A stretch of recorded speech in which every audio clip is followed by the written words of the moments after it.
what's going on, guys? This is Mios and welcome to my Security Force deck profile. So before I start, friendly reminder to like and subscribe because it motivates me a lot to keep making videos like these. And yeah, let's jump right into it. So for starters, we actually have a bunch of S4s, but not really maxed out like a 3 to be like for the most part. So Platina is actually the one that summons back from the banished, and also they all have like those continuous effects. Well, I mean not all actually, only these two. Well, there are technically more, but I don't really play the other Security Force, the dog or whatever, like level 5 like machine. Sure, you can make Nova and Infinity, but he's actually a brick, he doesn't do anything. These cards actually plus. So yeah, summon back from the banished, which is really relevant for several reasons. I'm going to tell you why really soon. And also the monsters in the same column as Security Force monsters you control, they all lose 600 attack, which I guess can kind of stack when you have multiples on the field. They all get weakened by like 1200, so it's actually kind of scary. Your 2200 monster can kind of jump over like 3000 attack monsters and stuff, so yeah. Anyways, Gravitino is actually a searcher, and the really cool thing about Gravitino is the fact that it searches for any Security Force card, not just those, like, you know, monsters, for example. So yeah, by the way, these two, they're level 5 and level 6, so you can't really normal summon them unless you play like Stormforth or something, which is kind of funny because I do play a Monarch-esque card, but you can special summon them from the hand with a Security Force Edge Laser, which I guess I will actually explain right now before explaining this guy. So on normal or special, once again, just like the other guys on normal or special, you can special summon a Security Force monster from your hand, and then in attack position, I guess. And of course, you're like, there's another continuous effect that I don't think really matters too much, but the monsters your opponent controls in the same column as your Security Force cannot be used as link material for the summon of a link 3 or higher link monster. So depending on what you're playing against, maybe this could actually hurt them, but whatever. I mean, if they still have access to like Link 2 or something, Salamandrates can play perfectly, but a lot of other decks that I can think of will definitely get quite messed up because of this. So actually, it's not that bad. I want to say it's pretty relevant. And then Security Force Orifice, I don't like it too much. I mean, your opponent cannot target monsters they control like themselves, not yours, so kind of weird. And the same column as a Security Force monster you control with card effects, blah blah blah. When a monster your opponent controls activates its effect, quick effect, you can banish one Security Force card from your hand and then destroy that monster. You don't negate, you just destroy. It's not bad, but it's not great. Honestly, in a perfect world, I wouldn't play this. I would just maybe bump Edge Laser to 3, and that's kind of it.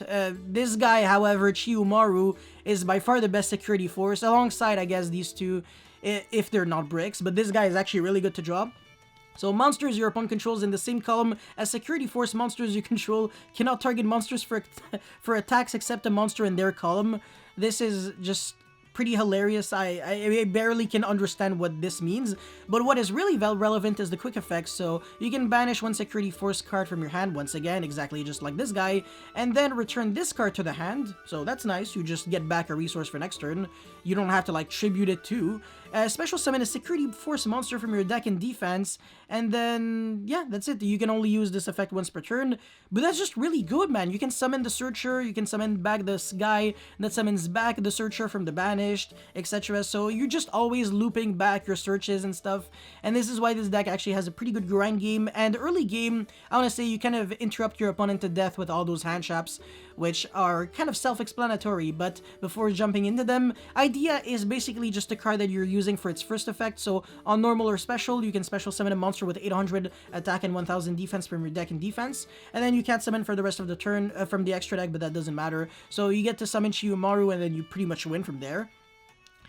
Also summonable by 1-for-1, by the way, in case you were wondering. And then for the hand trap lineup, I play 3 Dimension Shifter, 3 Ash, and 3 Ghost Belle. I want to say they're kind of probably the better ones. D-Shifter literally hurts everyone except like 3 decks on the top of my head, and those decks aren't like super meta anyway, so it's not the end of the world. If you use this against Drytron, it's literally game over.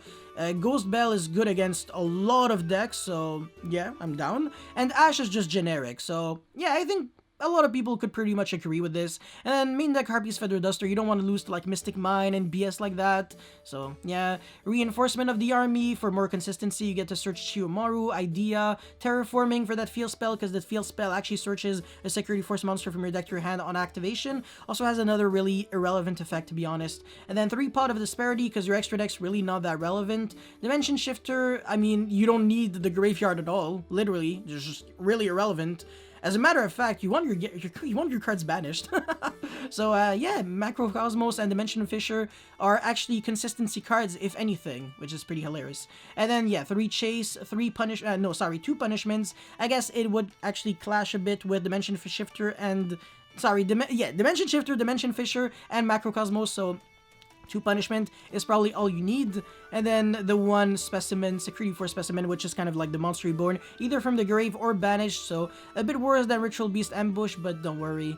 And then for the extra deck, real quick, I don't feel like I have to explain too much here, because most of it doesn't really matter. These 3 cards are just cards that you send with Dragma Punishment, so you get to pop 2 cards, or shuffle back a card when your opponent destroys a card you control. Then Zeus with Pleiades and Ptolemy M7. Ptolemy can actually be made with 2 Platina, or by like evolving a Pleiades, ironically, and you can use that, I guess, into Megalogia for more materials. Then you have Tornado Dragon or any rank 4 that you want, because you do play some level 4s, but not a lot. Access Code with 3 Justify, which you don't need. You seriously don't need 3, maybe 1 or maximum 2 is all you need, to be honest. And then Transcode, Update Jammer, Splash Maid, Lingeribo, just because the level 4 are also Cybers. So if you want to play more Cybers cards, I can definitely understand. It would make sense, to be honest. And for the idea section, something that I have actually considered.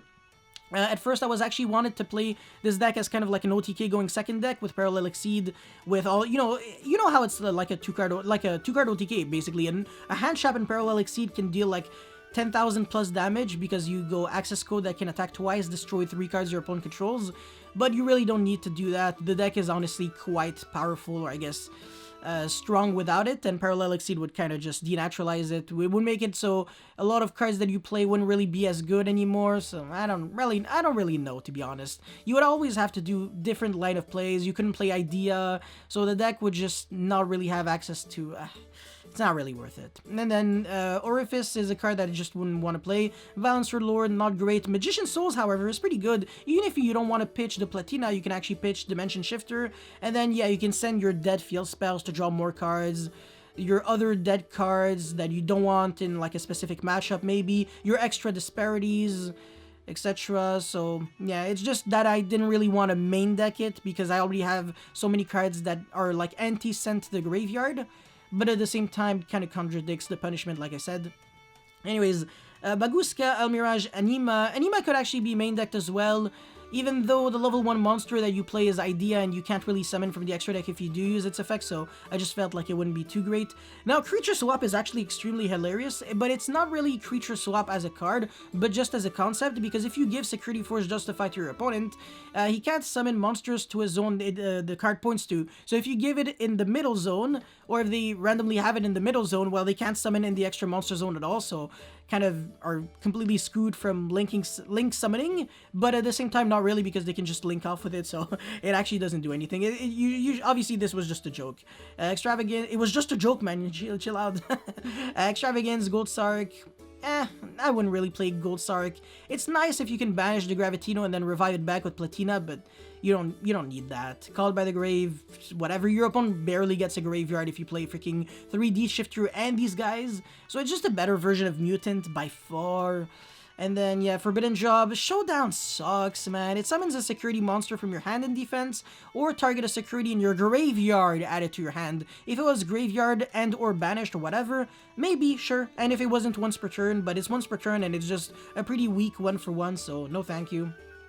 And whatever, just extra copies of cards that I'll replay. So that's all I had to say in Showcase for this beautiful Security Force deck profile. If you guys have any comments or feedback, let me know in the comment section below. Don't forget to like and subscribe, because it motivates me a lot to keep making videos like these, and that's pretty much it. Thank you for watching. I'll see you next time. Peace.